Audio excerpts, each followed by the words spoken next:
Angie Vogt of Federal Way, Washington, wrote an editorial in the Federal Way Mirror on December 7th. I'd like to respond to it because the issues she's raised deserve a far more thoughtful and detailed treatment. I do recommend that you read her editorial because it really is amazing, and not in a good way. Basically, the background on this is that the Freedom from Religion Foundation placed a sign at the Washington State Capitol next to the nativity scene for the Christmas season. The sign reads as follows: "At this season of the winter solstice, may reason prevail. There are no gods, no devils, no angels, no heaven or hell. There is only our natural world. Religion is but myth and superstition that hardens hearts and enslaves minds." Obviously, this has caused a bit of controversy, and that is what Ms. Vogt focuses on. However, she misquoted the sign as saying, "There are no gods, no angels or devils, only reason." Unfortunately, she has made it very obvious that there is not only reason. She implied that this atheist display somehow constitutes hate speech. I would caution her against labeling free expression as hate speech. Redefining some instances of free speech as hate speech is a very dangerous path that we should all be reluctant to follow. I would like to know how she would react if an atheistic government came to power and decided that the nativity scene was somehow hate speech. Of course, their rationale for doing so would be just as baseless as Ms. Vogt's rationale for calling the atheist display hate speech. And there are many Christians who are also opposed to the very concept of hate speech, often because they believe their churches could be charged under laws prohibiting hate speech, for expressing their belief that homosexuality is sinful, for example. She also implies that holidays are in fact holy days. This is incorrect. She is using an outdated definition of holidays, as many holidays nowadays have no religious connotation whatsoever. For example, there is no religious aspect to Groundhog Day, or President's Day, or Earth Day, or Arbor Day. Ms. Vogt also claims that atheists do not have any holy days, as she puts it. Well, we may not have any holy days, but we have plenty of holidays, because any holiday that is not religious in nature is atheistic. That is what atheism means: the absence of any gods and, more broadly, any religion. Holidays that are not religious are atheist holidays. Holidays like Cinco de Mayo and Memorial Day and Labor Day and Columbus Day. These are atheist holidays by default because they are not religious. And if she is looking for holidays more specifically related to atheism itself, we have World Humanist Day on June 21st and Human Light on December 23rd. Ms. Vogt further claims that winter solstice should have no significance to atheists because they are not Wiccans.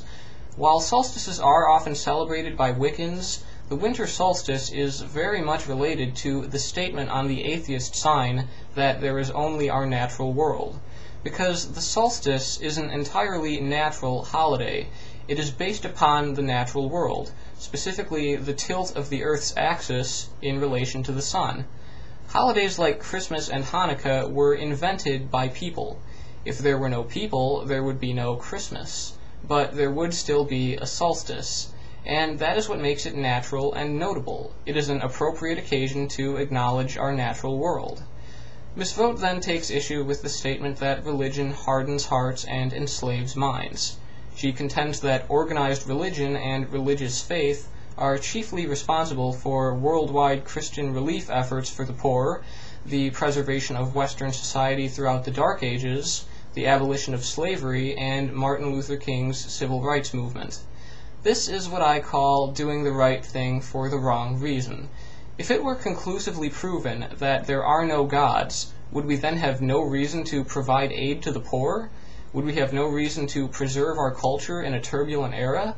Would it be okay to keep slaves and oppress minorities? Of course not. Why not? Because such things are right or wrong for reasons that are completely independent of religion. This really should be quite obvious.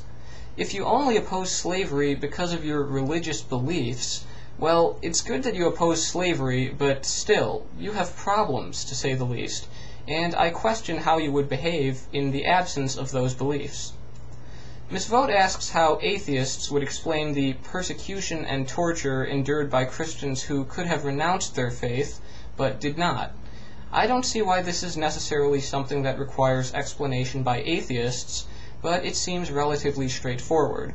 Most Christians are not just faking it. They actually do believe what they claim to. And as they do, it's quite likely they thought that renouncing their faith could lead to an eternity of torture. They were wrong, of course, as this is the only life we have, and the pragmatic choice would be to renounce one's faith in order to avoid being tortured. But if this was the logic they followed, they probably wouldn't even be Christians to begin with. They made a subjectively sensible choice of temporary torture over eternal torture based on what they believed, even if it was wrong. And of course, this wouldn't be the first time someone made a bad decision based on the wrong information. That's really all it is.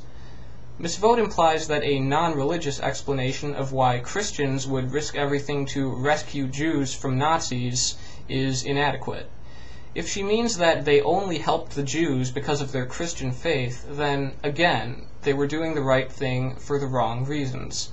If these people weren't Christian, would they have said, "Whatever, not my problem, who cares about the Jews?"